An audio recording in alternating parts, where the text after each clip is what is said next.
आज हम शुरू करने आ रहे हैं 10th क्लास का अर्थशास्त्र का अध्याय नंबर 3, जिसका नाम है मुद्रा और साख।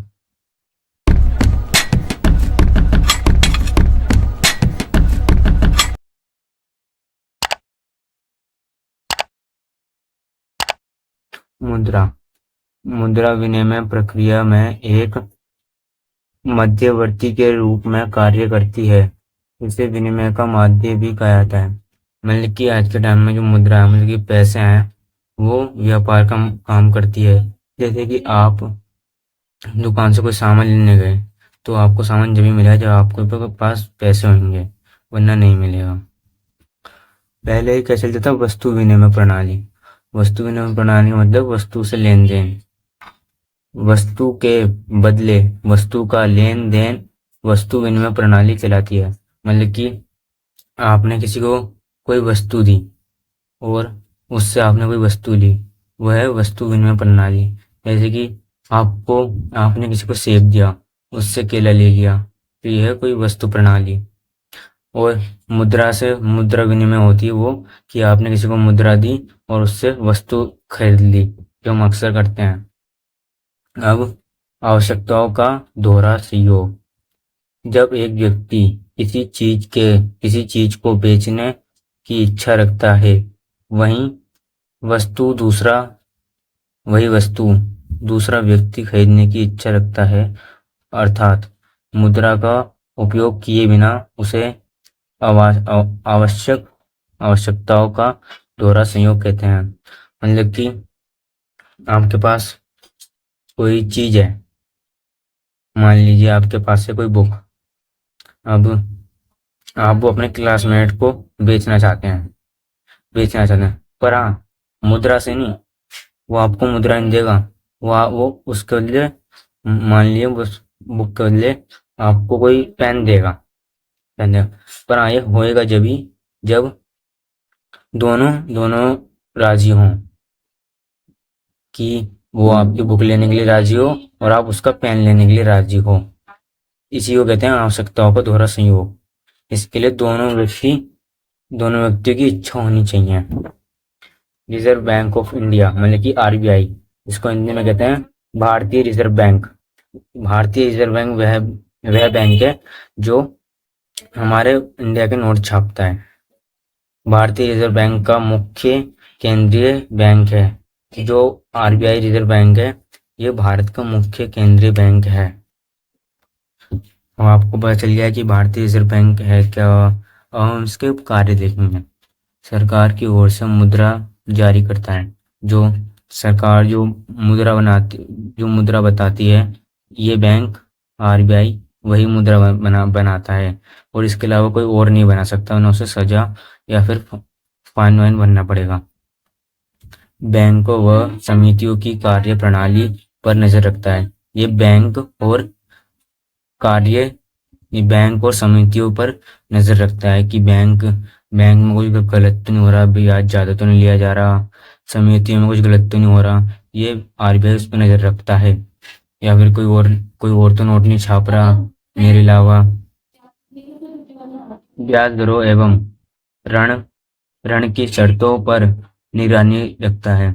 ये जो बैंक हमें ब्याज देता है, ये उस पर नजर रखता है आरबीआई। और उधार पर, ऋण का मतलब होता है उधार, जो हम उधार लेते हैं या उधार देते हैं। बैंक कितना नगद शेष अपने पास रखे हुए हैं, उसकी सूचना रखता है। आरबीआई यह भी सूचना रखता है कि बैंक ने अपने पास कितने पैसे रख रखे हैं। बहुत सारे तो नहीं रख रखे कि वो किसी को उधार ही नहीं दे रहा, किसी को ऋण ही नहीं दे रहा, कहीं वो अपने पास ही रख रहा है। ऋण किस प्रकार वितरित करना है, इस पर नजर रखता है। ऋण, वो जो उधार है, उसे किस प्रकार देना है, लेना है, ये उस पर ध्यान रखता है। अब हमारा आता है साख। एक ऐसा एक ऐसा अब हम करने आ रहे हैं साख। साख एक ऐसा समझौता है जिसके तहत ऋणदाता ऋणदाता वो होता है जो उधार देता है, ऋणदाता उधारकर्ता। मतलब कि ऋणदाता वो होता है जो उधार देता है, उधारकर्ता वो होता है जो उधार लेता है। उधारकर्ता को धन राशि एवं धनराशि, वस्तु एवं सेवाएं इस आवश्यक आवेदन पर उधार देता है कि वह भविष्य में उसका भुगतान कर सके। साख का मतलब है कि अगर आप और आपकी साख मतलब कि आपकी इमेज, जान पहचान अच्छी है, तो जो ऋणदाता होता है, इससे आप अपनी कोई चीज गिरवी बिना और इसको आप पर विश्वास है कि आप इसका पैसा वापस कर सकते हैं, तो ये आपका कोई चीज गिरवी रखे बिना आपको ऋण दे सकता है, मतलब कि उधार आपको दे सकता है। आप इसका भविष्य में उधार भुगतान कर सकते हैं, आगे चल के आप इसका समय पर जो उधार है वो आप इसे दे सकते हैं, लौटा सकते हैं। इसे साख कहते हैं। अब हम आते हैं समर्थक ऋणदार। उधारदाता उधारकर्ता से मतलब कि उधार देता है, वो उधार लेने वाले से समर्थक ऋणदार के रूप में ऐसी परिस परिसंपत्तियों की मांग करता है जिन्हें जिन्हें बेचकर वह अपनी ऋण राशि की वसूली कर सके। ये परिस्थितियां समर्थक ऋणदार कहलाती हैं। मतलब कि मतलब कि जो ऋणदाता होता है, जो किसी को ऋण देता है, मतलब कि उधार में पैसे देता है, उधार में पैसे देता है। अब ये भी हो सकता है कहीं कोई उसका पैसा लेके चल भाग जाए, या फिर कोई उसका पैसा ना दे सके, या फिर उससे कुछ हो जाए उसके पैसों से, तो इसलिए वो उसकी कोई चीज गिरवी रखवाता है, उसकी कार, उसकी कोई उसकी उसका कोई मकान, कोई पशु वशु जैसे कि जैसे कृषि भूमि, जेवर, मकान, पशु, धन बैंक में जमा करता है। मतलब कि अगर अगर आपने किसी से ऋण लिया है और आप उसका और उनने आपने अपनी भूमि है, अपनी जमीन है, उसे गिरवी रख रखा है और आप उसका ऋण नहीं चुका पाए, तो वो आपकी जो भूमि है उसे बेचकर अपना अपना जो आप उसके जितने पैसे थे उसकी उसकी वसूली कर सकता है। अब हम बढ़ेंगे आधुनिक रूप की मुद्रा। मतलब कि अभी मुद्रा किन किन रूपों में है। कागज के नोट। कागज के नोट आपने देखेंगे 10 का नोट, 20 का नोट, 50 का, 100 का, 200 का, कई नोट है 500 तक है। पहले 2000 का भी था पर अब वो बंद हो गया। और यूपीआई जो ऑनलाइन पेमेंट है, debit card, credit card, mobile और नेट बैंकिंग। मतलब कि जो आपके मोबाइल में जो पैसे होते हैं, जैसे पेटीएम हो गया, फोन पे हो गया, नेट बैंकिंग जो आपका बैंक से जुड़ा होता है, और ये क्रेडिट कार्ड और और एक डेबिट कार्ड होते हैं, इनको एक नाम और देते हैं जिसका नाम है प्लास्टिक मनी। प्लास्टिक मनी, इन्हें प्लास्टिक मनी भी कहते हैं। क्रेडिट कार्ड, और ये पेपर में आ सकता है कि प्लास्टिक मनी क्या है। प्लास्टिक मनी का होता है क्रेडिट कार्ड और डेबिट कार्ड। और क्रेडिट कार्ड और डेबिट कार्ड में आपको कुछ एक अंतर पता है। अगर आप पर डेबिट कार्ड है और आप कोई सामान लेने गए, आपके डेबिट कार्ड में 2000 रुपये आपके डेबिट कार्ड में, और आपने 2000 रुपये सामान ले लिया, तो या फिर आपने 2000 से ऊपर का, मतलब कि आपने ले लिया 4000 का सामान, 4000 का सामान ले लिया और आप पे पड़े 2000 रुपये आपके डेबिट कार्ड में, तो आप वो सामान नहीं ले सकते, आपको 2000 कहीं से और देने पड़ेंगे। पर क्रेडिट कार्ड में ऐसा नहीं है। और आपके पास उसमें 1000 रुपये पड़े हुए हैं, 1000 रुपये पड़े हुए हैं, तो अगर आपने 3000 रुपये का तक का सामान लिया है तो आप क्रेडिट कार्ड से ले सकते हैं। पर हाँ, जो ये डेबिट क्रेडिट कार्ड है ये आपको 2000 का उधार देगा। और जब आप कहते हैं क्रेडिट कार्ड में पैसे दिलवाएंगे, तो क्रेडिट कार्ड वो 2,000 रुपये काट लेगा, अपने आप काट लेगा कि भाई मैंने जो उधार दिया था अब मैं वापस ले रहा हूँ। और मोबाइल में तो आप जानती हैं, फोन पे, पेटीएम, ये सब वगैरह वगैरह। अब ऋण देने की शर्त है। अब ये उधार है, अब ये ऐसे तो नहीं दे देंगे कि हाँ भाई तू उधार मांगने आया उधार लेके चला गया। भाई कुछ विश्वास भी होता है, ऐसे नहीं दे सकते।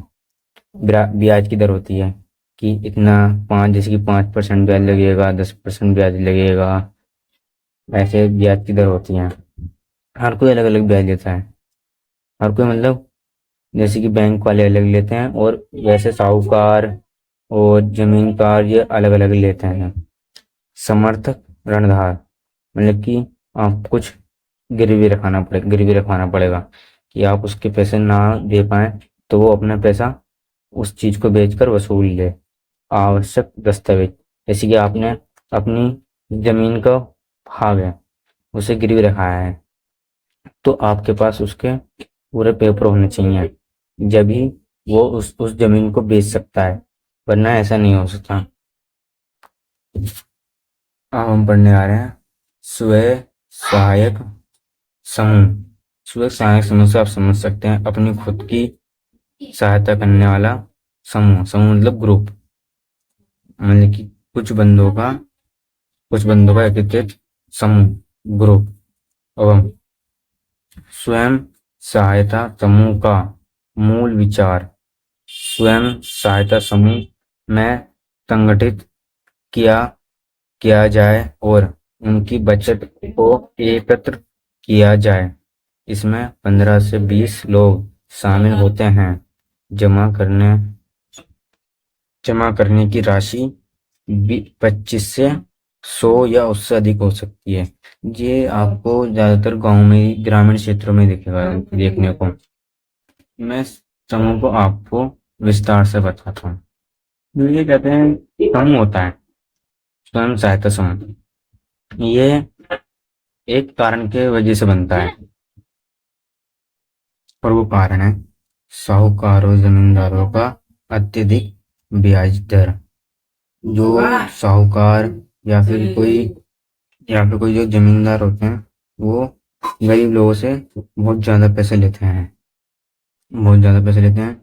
जिनसे वो कर्ज में हमेशा के लिए पड़ जाते हैं।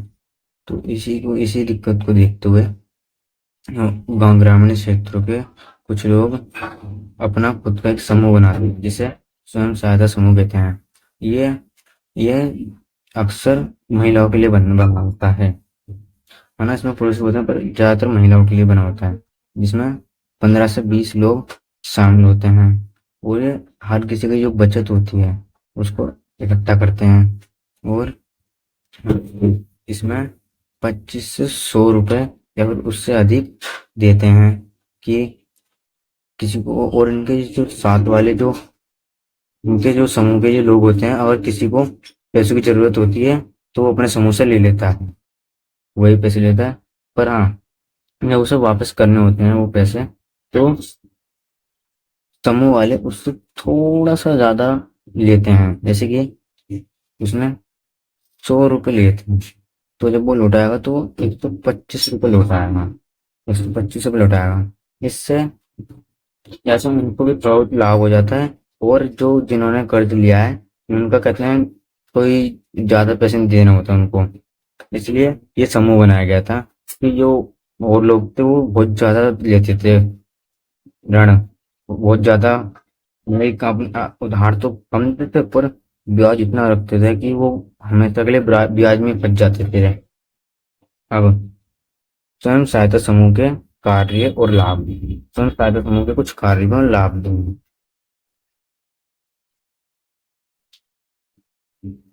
जो ये कहते हैं स्वयं सहायता समूह होता है, ये जमा पूंजी इकट्ठा करता है।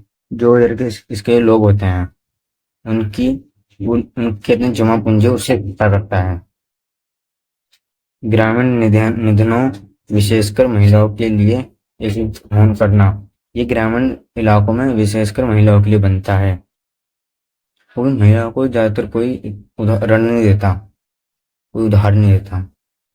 विभिन्न सामाजिक मुद्दों पर चर्चा करने के लिए भी, ये विभिन्न सामाजिक मुद्दे होते हैं उन पर चर्चा करने के लिए भी होता है। कुछ अच्छा या बुरा उस पर चर्चा करते हैं ये स्वयं सहायक समूह। और इसके लाभ, बिना समर्थक रणदार के ऋण पाना, मतलब कि अपनी बिना कोई चीज गिरवी रखे उधार लेना। जैसे कि आपका कोई आपने क्लास में एक स्वयं सहायक समूह बना लिया। कुछ लड़कियों ने अपनी क्लास में स्वयं सहायक समूह बना लिया और उसमें 15 से 20 सदस्य हैं 15 से 20 मतलब लड़कियां हैं। उन्होंने हर किसी ने 25-25 रुपये मिलाए हैं। तो और किसी को कुछ कुछ पैसे उधार चाहिए, मतलब कि उन्होंने 25-25 मिलाया, उसमें से कुछ पैसे उनके किसी सदस्य को उधार चाहिए। तो फिर वो अपनी कोई चीज बिना गिरवी रखे उनसे उधार ले सकता है। अगर आप बैंक या फिर अपने साहूकार जमींदार से लेंगे तो वो आपसे कोई चीज गिरवी रख पाएंगे, जब भी देंगे। पर इसमें ऐसा नहीं होता। आपको चीज गिरवी नहीं रखनी होती। आप बिना कोई चीज गिरवी रखे अपना उधार ले सकते हैं। और जब आप वापस करें तो थोड़ा सा ज्यादा आपको देना पड़ेगा, बहुत ज्यादा नहीं, थोड़ा सा ज्यादा, जो आपके लिए ज्यादा नहीं होगा। और ब्याज की दर पर ऋण पाना आदि, मतलब कि जो ब्याज की दर होती है वो बहुत कम होती है। मतलब कि कम ब्याज की दर पर ऋण पाना, मतलब कि जो जैसे कि बैंक में 5% और साहूकार लेते हैं 20-20%, 10-10%। ऐसे से आप तो बहुत ज्यादा कर्जा हो जाता है। आपने जितना तो आपने उधार नहीं लिए हैं उतना तो आपको ऋण में देना पड़ जाता है, मतलब कि आपको ब्याज में देना पड़ जाता है। आज जितना आपने ऋण नहीं लिया उतना आपको ब्याज में देना पड़ जाता है। जैसे कि आपने लिए हैं 100 रुपये ऋण में, पर आपको 400 रुपये ब्याज के देना पड़ रहे हैं। ऐसा होता है, साहूकार ऐसे करते हैं। और इसमें यही फायदा है कि आपको कम से कम ब्याज देना पड़ता है। अभी मैंने आपको बताया था जैसे कि आपने 100 रुपये लिए हैं तो आपको 125 या फिर 110 या 120, उतना कम, ज्यादा नहीं, बहुत कम देने पड़ते हैं। अगर इसमें ज्यादा पैसे नहीं देने की जरूरत नहीं होती। Thank for watch. ये हमारा लेक्चर 1 था। अगर आपको इसके आगे की वीडियो देखनी है तो हमारे चैनल हिंदी मीडियम कोचिंग पर आपको मिल जाएगा। आप उस पर आकर देख सकते हैं। और आपको अगर वीडियो अच्छी लगे तो लाइक एंड सब्सक्राइब कर देना।